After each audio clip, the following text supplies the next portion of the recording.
Assalamualaikum warahmatullahi wabarakatuh. Anak-anak sekalian, pada hari ini kita akan membahas tentang dampak sosial informatika. Jadi dampak sosialnya apa? Jadi nanti kita akan menganalisis media sosial dan cyberbullying serta dampaknya ya.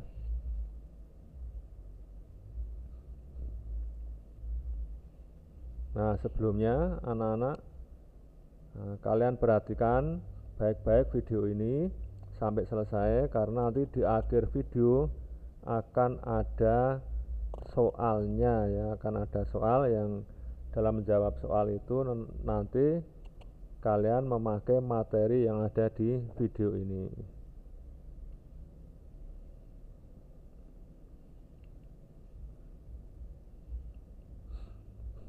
Oke, pendahuluan. Tujuan pembelajaran.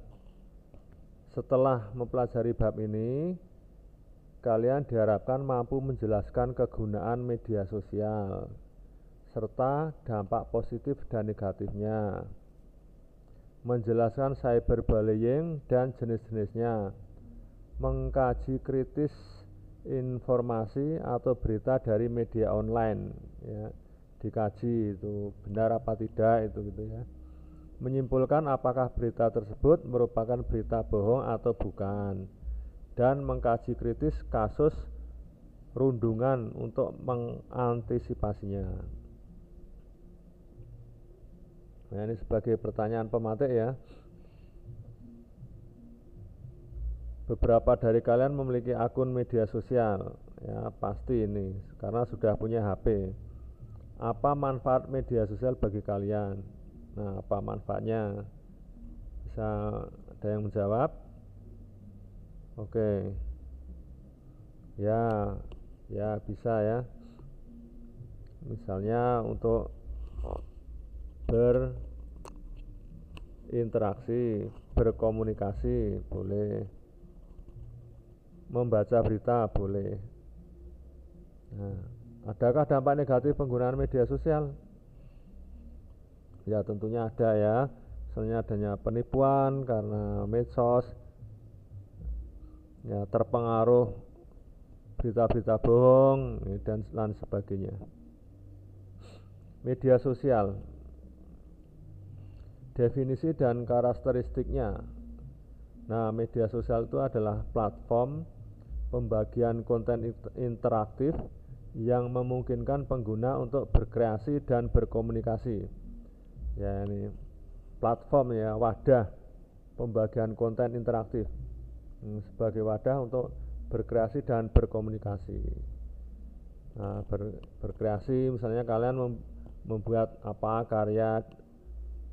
karya terus di YouTube-kan itu ya, itu kan seperti itu berkreasi, atau membuat karya terus disebarkan melalui TikTok itu ya,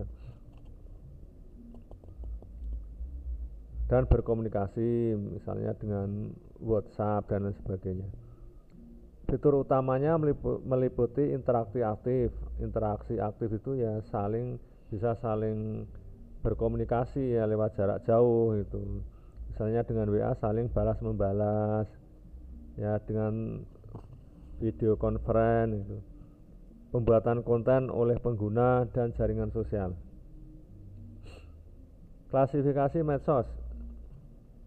Nah, ini medsos dikategorikan menjadi beberapa tipe seperti blog, forum, microblog, foto sharing, video sharing, ya, social network, jaringan-jaringan yang bersifat sosial itu ya, social game, social bookmaking, yang masing-masing memiliki karakteristik dan contoh yang berbeda. Ini klasifikasinya. Kalau blog atau weblog itu misalnya WordPress, ada Blogger itu yang seperti yang sudah kalian buat dulu ya. Membuat Blogger itu kalau dikembangkan bagus itu ya, karena bisa mendapatkan penghasilan sampai ratusan juta itu ya. Itu dengan mengembangkan blogger itu. Forum, misalnya ini www.phpbb.com itu, atau ini Stack Overflow, microblog, ini wix.com, Tumblr, dan lain sebagainya. Foto sharing, ini ya nanti bisa di Flickr yang terkenal itu ya, foto bucket. Video sharing, misalnya YouTube, terus video.com, tiktok.com gitu ya. Sosial sharing, social network, ada Facebook, ada Instagram. Nah, itu bisa untuk berinteraksi sosial. Bahkan di Facebook sendiri sekarang ada fitur yang untuk jual beli secara online itu ya.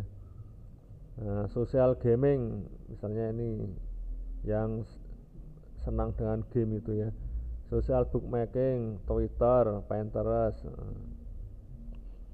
Perbedaan dengan media tradisional itu apa itu? Media sosial dengan media tradisional.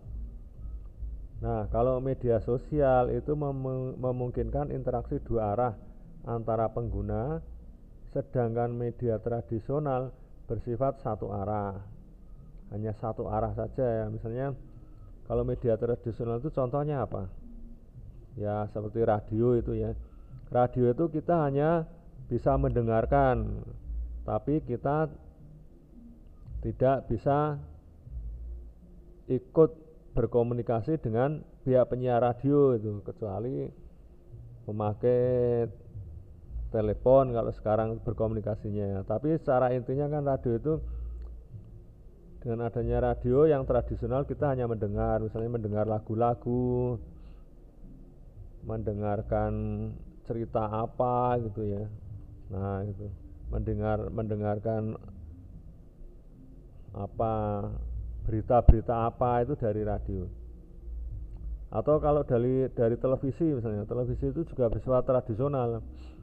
Kita hanya bisa melihat, membaca berita, melihat berita itu ya, nah, melihat film, tapi kita tidak bisa berinteraksi dengan apa yang ada di dalam televisi yang sedang ditayangkan. Nah, media sosial itu memungkinkan pembuatan dan pertukaran konten oleh pengguna. Nah, misalnya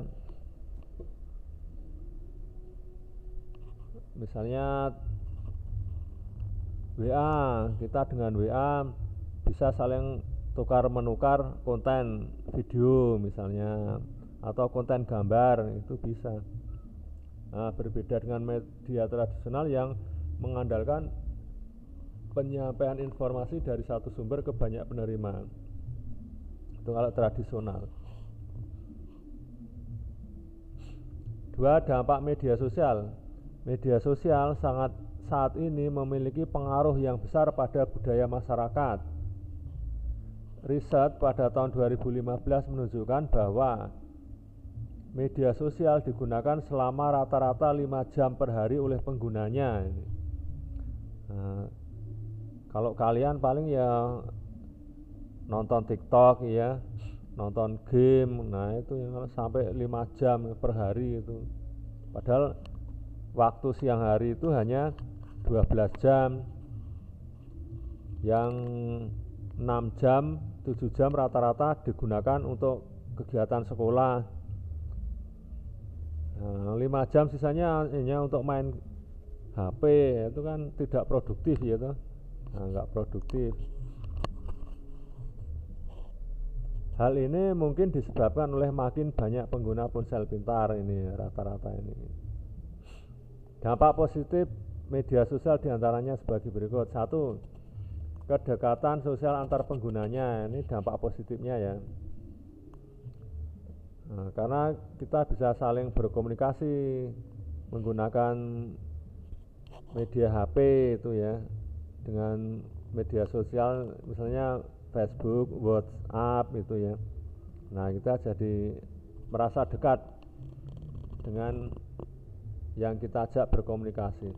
Kedekatan sosial akan membawa pengaruh baik dalam hal saling membantu antar kelompok dan saling berbagi konten yang berguna. Itu kalau yang dibagikan itu yang berguna, yang baik-baik, itu saling membantu. Misalnya ada kelompok, kalau di Jogja itu namanya kelompok penolong tambal ban yang bocor di malam hari. Nah, itu sangat bagus. Ya, itu sesuatu yang bagus. Ada juga yang kelompok masyarakat yang sukanya menolong. Nah, sukanya membersihkan sampah-sampah gitu ya. Yang bersepeda, nah goes, nah itu kelompok-kelompok seperti itu saling membantu nanti ya. Bisa menjaga kesehatan dengan goes bersama-sama itu ya. Kalau goes sendiri kan mungkin kurang asik gitu ya, tapi dengan kelompok itu lebih bersemangat. 2, mempermudah komunikasi.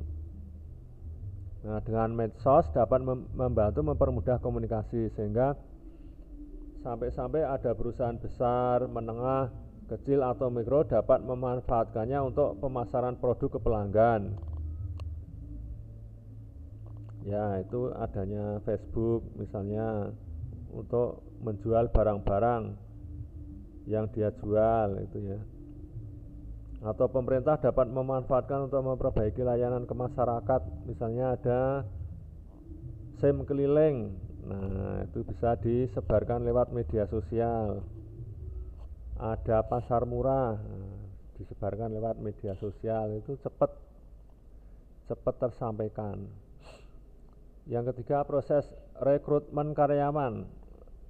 Ya, penerimaan karyawan. Nah, proses penerimaan karyawan. Nah, medsos dapat digunakan untuk melihat rekam jejak calon karyawan saat proses rekrutmen karyawan. 70% manajer berhasil merekrut kandidat melalui medsos.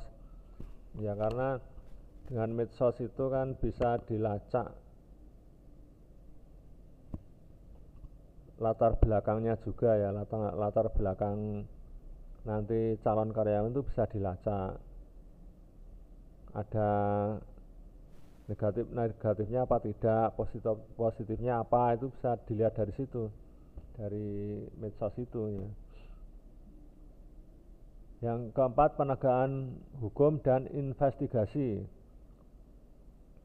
Nah, foto-foto pelanggaran hukum yang diposting di medsos dapat digunakan oleh pihak berwenang untuk menindaklanjuti dengan penangkapan pelanggar hukum.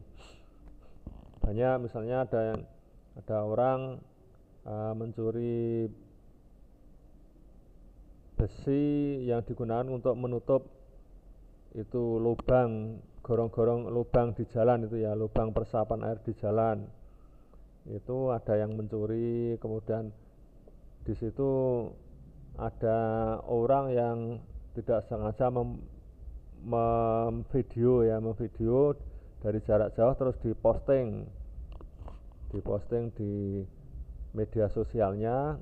Nah, terus itu ketahuan penegak hukum, misalnya ketahuan polisi, itu ya pelakunya bisa ditangkap ya, pelaku yang mencuri tutup besi tadi bisa ditangkap.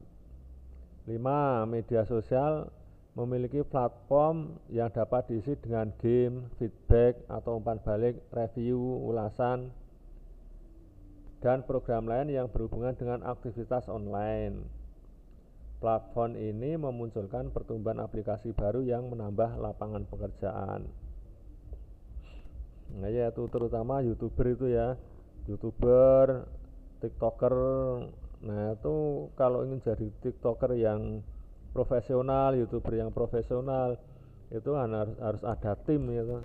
Ada tim yang mengarahkan, mensutradarai, tim yang memvideo. Nah, itu kan,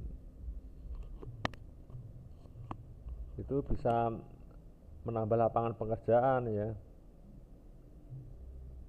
Atau bisa juga dengan platform ini memunculkan aplikasi baru ya, aplikasi-aplikasi yang baru. Atau nanti ada admin TikToknya udah berapa itu ya, di dunia ini kan banyak sekali, itu kan nambah lapangan pekerjaan. Dampak negatif dari media sosial diantaranya satu, pengaruh terhadap kesehatan emosional.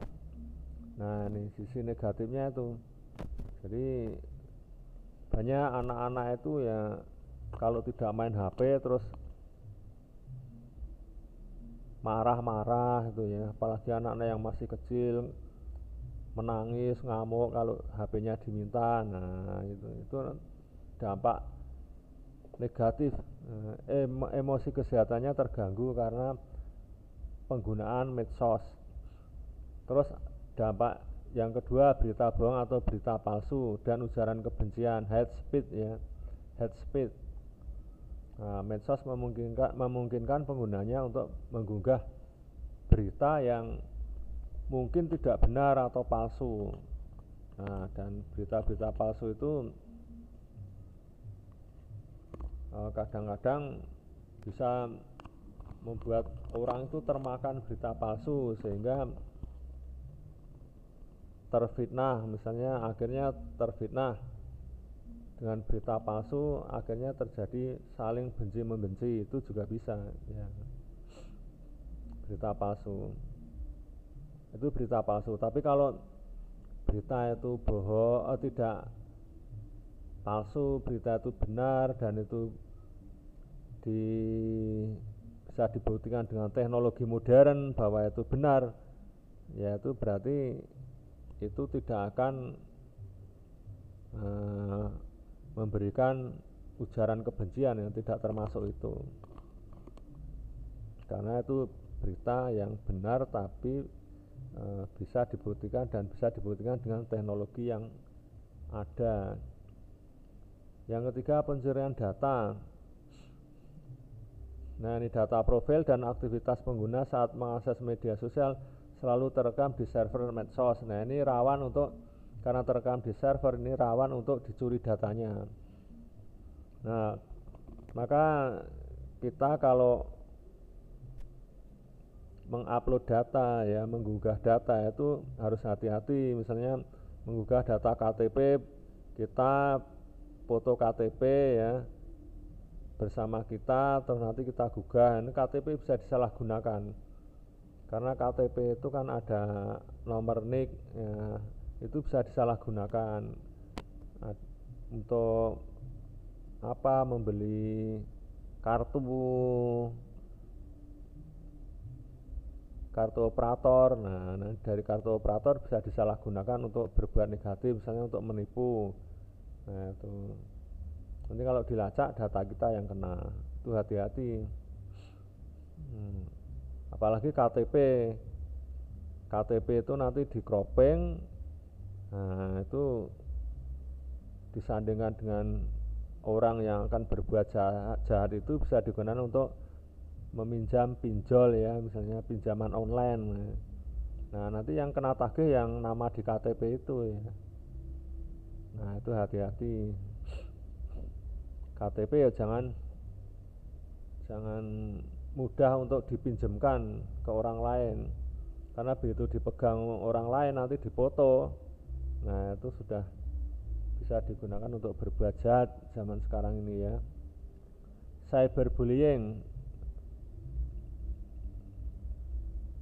Definisi dan jenis-jenisnya cyberbullying adalah, ini ada cybernya ya, ada cyber. Bullying itu perundungan tapi di dunia maya.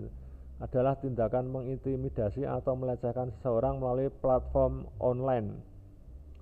Nah melalui wadah-wadah online ini, tapi dia tujuannya mengintimidasi atau melecehkan seseorang. Jenis-jenisnya termasuk pengucilan, penghinaan, dan penyebaran rumor di media sosial. Ini pengucilan, jadi orang itu dirundung, dijelek-jelekan lewat medsos. Ada orang yang mengatakan jangan bergaul dengan itu nanti kalian bisa ketularan ini misalnya, nanti bisa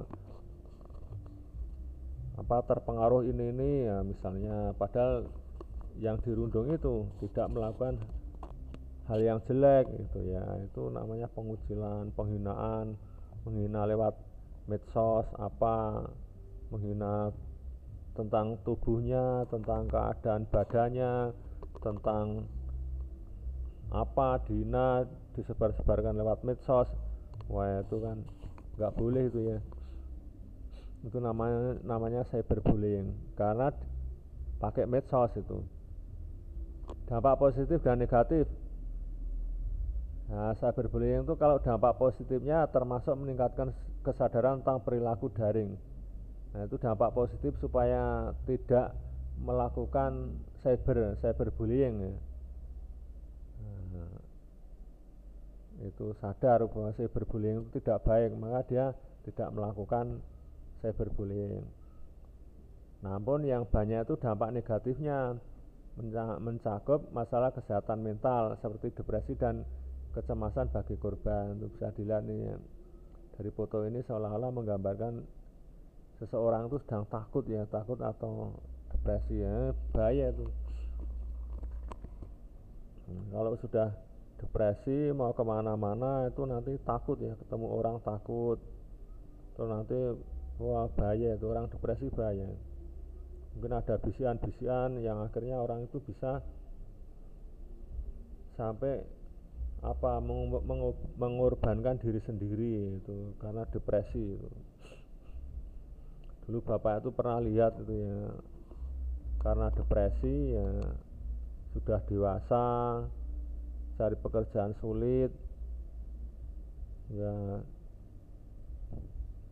ceritanya dikejar-kejar suruh ngapa itulah, pokoknya diberi tuntutan yang tinggi lah oleh sekitarnya, itu diberi tuntutan yang tinggi, akhirnya depresi sampai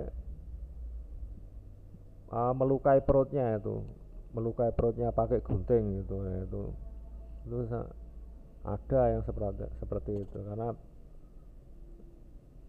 bapak waktu itu yang menolong membawa ke rumah sakit karena depresi, kasihan.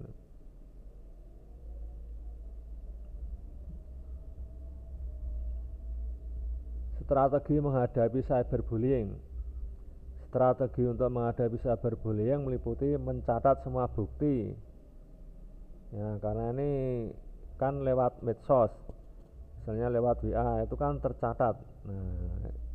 Nah itu bisa di screenshot ya toh catatannya itu, kemudian melaporkan kepada pihak berwenang dan mencari dukungan dari teman atau profesional untuk menghadapi itu supaya di lain waktu tidak dirundung lagi lewat media sosial. Sekarang yang B, mengkaji kritis informasi medsos. Mengkaji kritis ya, jadi informasi di medsos itu dikaji dulu secara kritis.